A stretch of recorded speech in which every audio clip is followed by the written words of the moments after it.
Rothschild. Have you ever heard that name? This family is surrounded by countless mysteries. A German Jewish family that owns one of the world's most powerful banks. They have castles, hospitals, vineyards, hotels, so much that it would take an entire video just to list it all.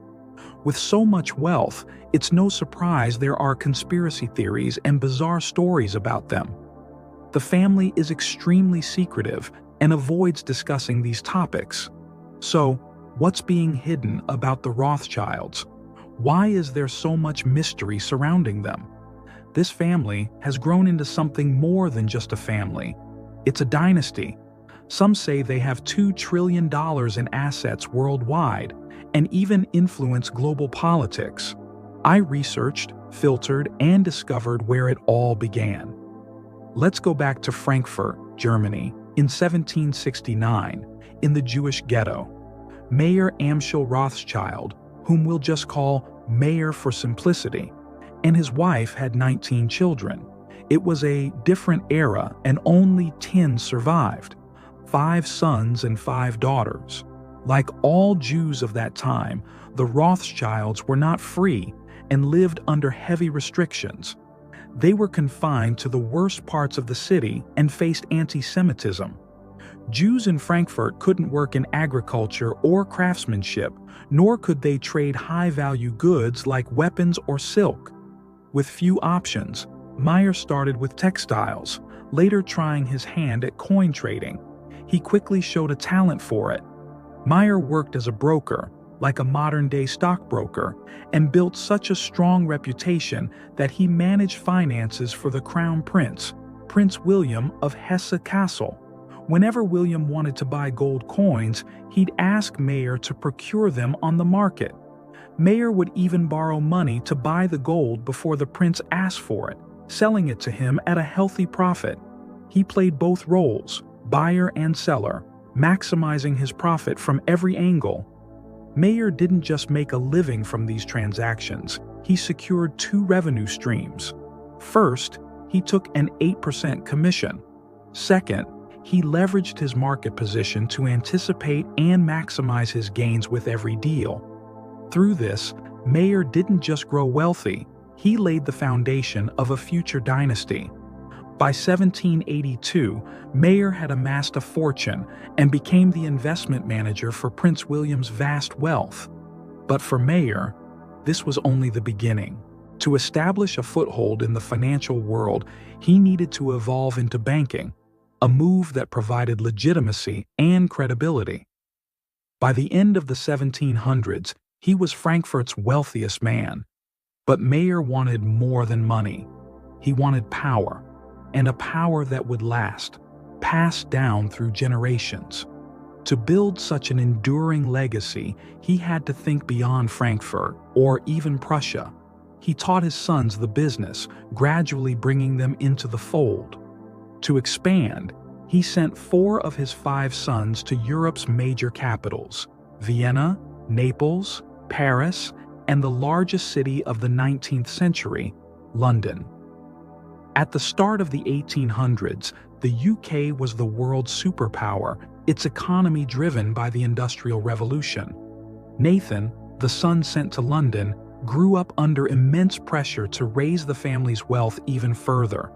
With the £20,000 given by his father, Nathan set out to maximize it by any means necessary.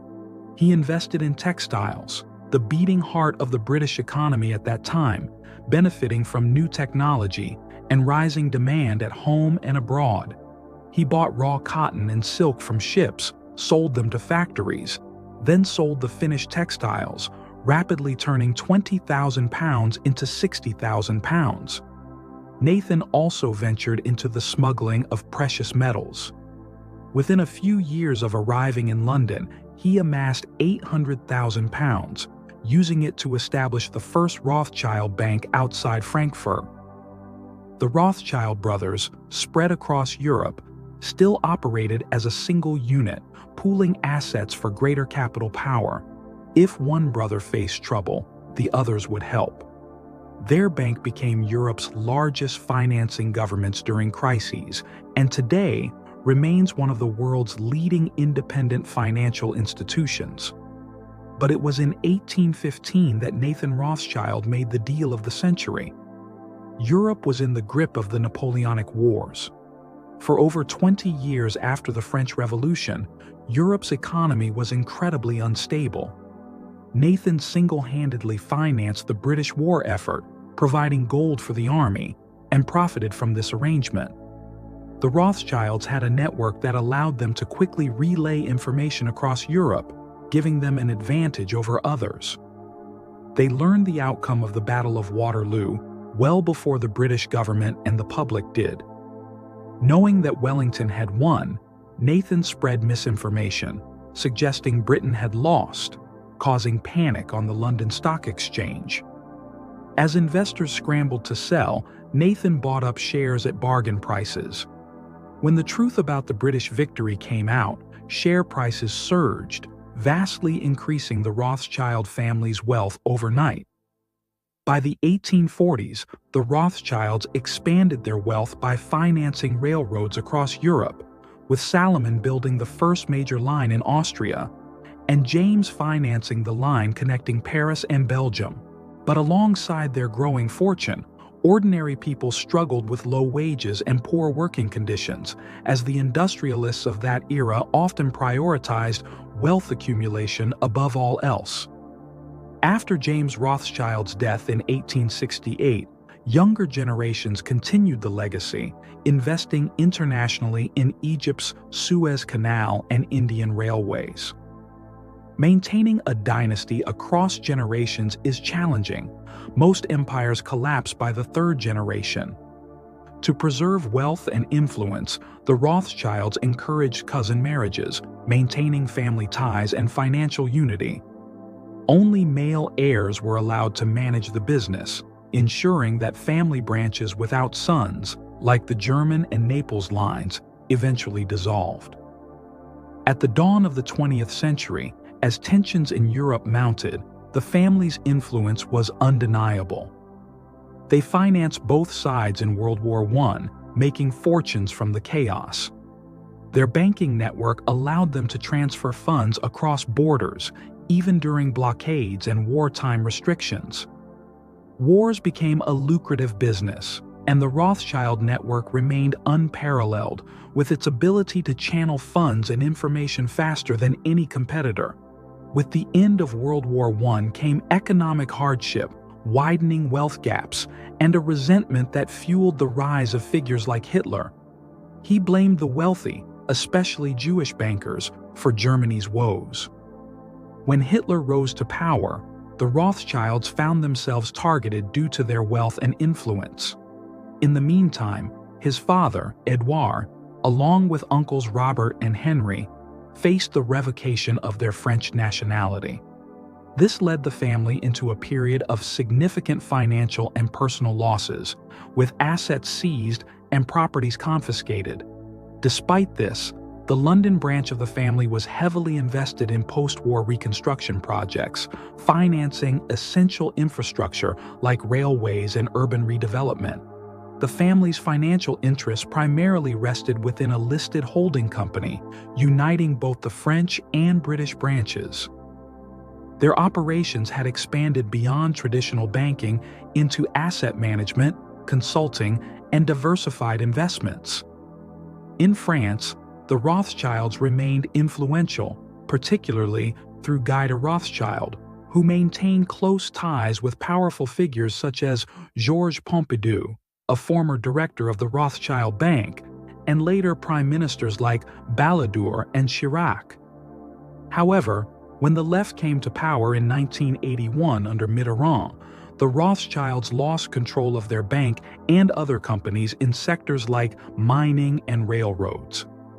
This move prompted a bold reaction, with Guy de Rothschild publicly denouncing what he perceived as an attack on Jewish capital under Mitterrand's government, and he ultimately left for New York. At this point in New York, he embraced high society, hosting elaborate social events with unique themes and costumes. The Rothschild family today continues to hold an impressive portfolio, with properties, yachts, hotels, restaurants, art collections, and luxury vineyards worldwide. For example, the Hôtel du Mont d'Arbois in Megève is a well-known property in the Alps, often called the Palace of Snow. Their wine business includes more than 500 hectares of vineyards across France, like Château Malmaison, and internationally in countries like New Zealand, Argentina, and Spain, with some bottles fetching upwards of 15,000 euros. A double magnum of Chateau Lafite from 1959, for instance, could command a value near 14,000 euros. Before delving into the Rothschild fortune, we need to touch on the family's more hidden or unusual affairs. One example involves France Telecom. In the late 1990s, the French telecom giant pursued a bold international expansion strategy, fueled by Rothschild Bank's advice. This acquisition spree, including the purchase of the UK's Orange, eventually led to 70 billion euros in debt, 70,000 layoffs, and a tragic wave of employee suicides. David de Rothschild later downplayed his bank's role in the company's downfall, but Rothschild had earned millions in fees from these deals. Questions also surround the relationship between the Rothschilds and Emmanuel Macron, who rose from being an investment banker at Rothschild to president of France. His rapid ascent raises speculation about whether there was a powerful, invisible hand guiding his path to the presidency. Some suggest that support from influential connections within the Rothschild family and beyond may have opened doors that an outsider could not access, paving his way to the highest office. In this theory, the 2017 presidential election was a stage for subtle manipulation where media, finances, and political elites intersected to ensure Macron's rise. If true, Macron could be seen as beholden to those who facilitated his journey. Today, for opponents of the Rothschilds, figures like Jacob Rothschild, head of the British branch, are enigmatic.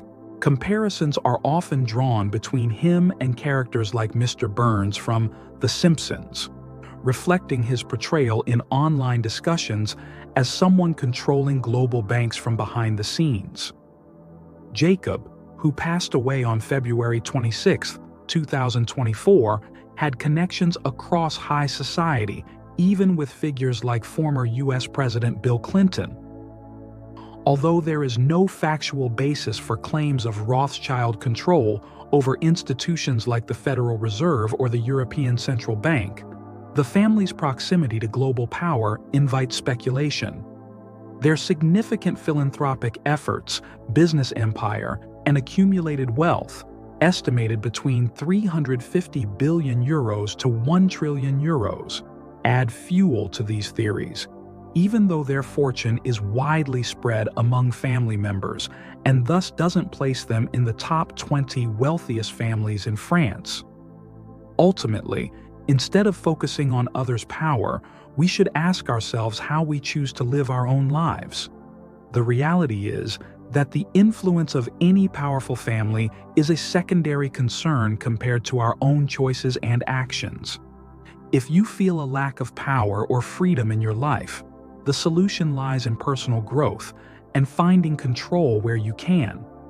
Concentrate on making positive changes in your community, workplace, and family. True empowerment starts with what is within our control.